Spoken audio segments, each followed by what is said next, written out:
Hello, this is Dr. Mike, and I wanted to make another video for you on week 3 as we begin what I consider to be a very important part of the course in understanding the rise of Islam in the West and how that affected both Christians and Jews around the world. Might be a little bit different than what you have heard or been led to believe. I find that we have a pretty significant bias against anything Muslim and Islamic because we hear so much of it in the press. Recently, we had an attack in Jerusalem between the Palestinians who live on the West Bank of Jerusalem and the Israelis. And you look back at that history, it's quite interesting. As Christians, we usually are excited to talk about 1948 and Israel coming back to the land as though that prophecy were significant. And but what we don't talk about is the fact that there were people living on the land.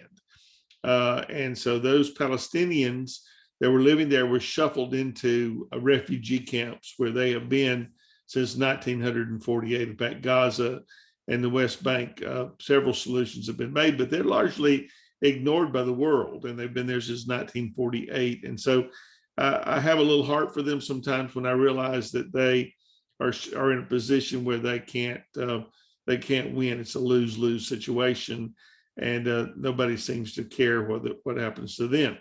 It's always the case when you shuffle people onto other people's land. That happened in American history with Native Americans when we shifted them to the West, as though that land was just open and unoccupied. There were other Indian tribes that lived there. It raised the consternation in the intertribal battles because now you have all these new people that are trying to compete for the same territory, and the Middle East is much the same. So basically, I sent you an email about my note for the discussion board. Please read that. And there is a trivia question there, which I'll do my best not to answer before Wednesday, but I think you'll find that to be quite interesting in understanding that Islam is one of the 3 great monotheistic religions of the world, and that it comes from the same source. All 3, Christianity, Judaism, and Islam, all go back to one progenitor, and I'll let you read the note to fill in the gaps on that. But in the Old Testament, up until recent years, all 3 groups of Christians, Jews, and Muslims could live together and did live together peacefully. I mean, if you go to Tehran in Iran in bygone days, they called us all people of the book because we found our center in the Old Testament stories. And you might have to pay a religion tax, but you could live there without being molested or killed or otherwise bothered and harmed. That is not the case today. Most Jews and Arabs are always at each other's throats wherever they find themselves in the world. And so Islam has turned and changed.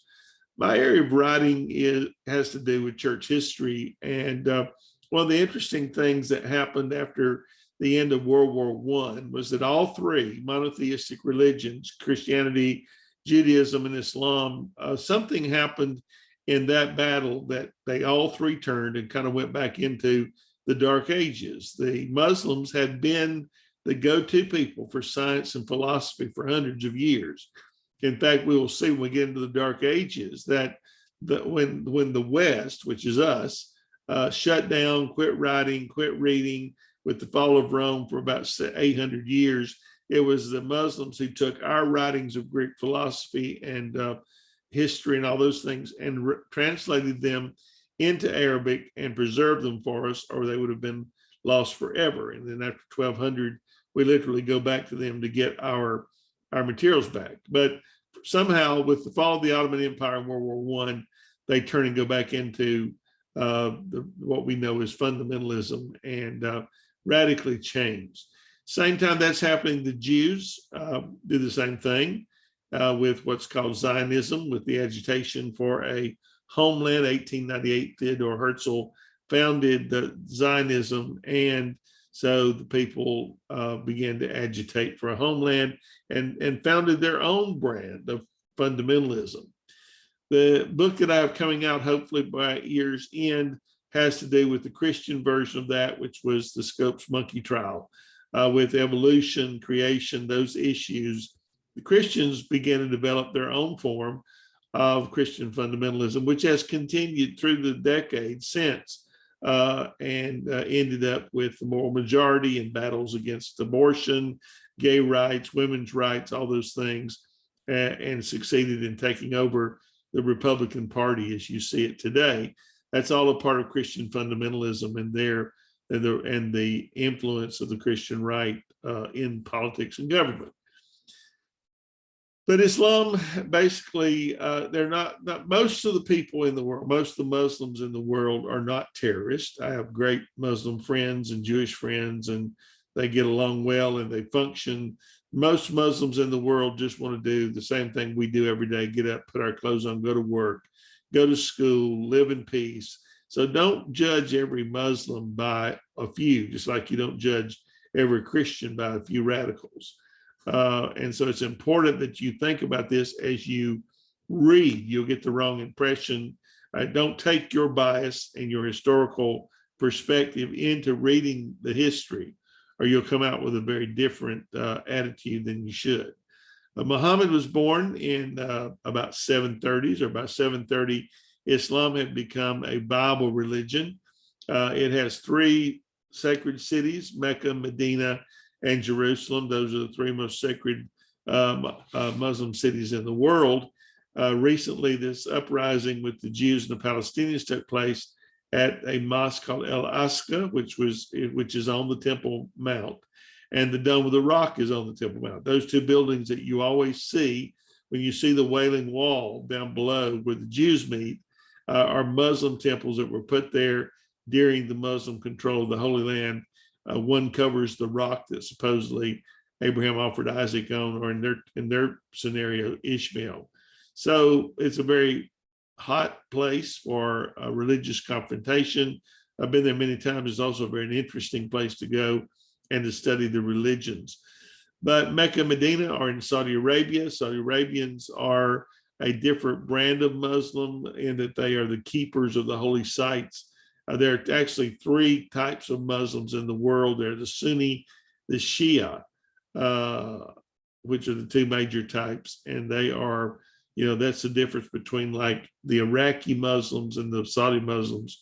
One would be one group, one would be the other. So that causes them to have contention among them. So as you read this, realize that Islam is going to have a great effect on Western history. In fact, they become a conquering group from 730 forward and take most of Europe and much of Europe, and would have taken, we would be Muslim today were it not for the Battle of Tours in 732, when Charles Martel turned back the Muslim horde at the Battle of Tours.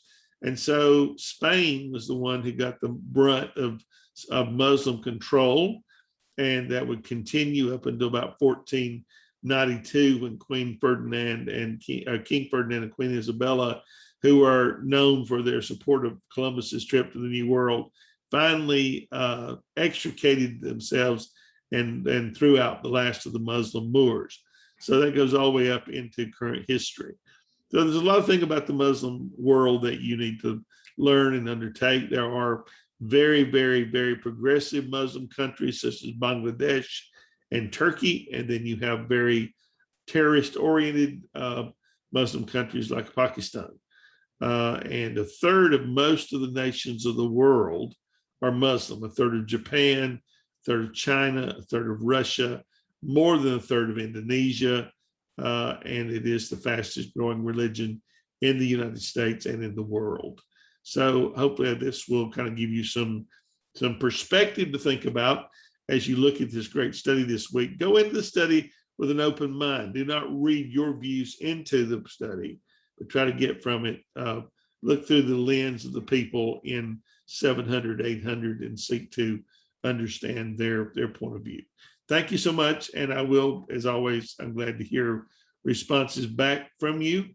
And I've been trying to encourage that a number of ways. I love the dialogue. It's a way we learn and grow, is to, spend our time discussing history.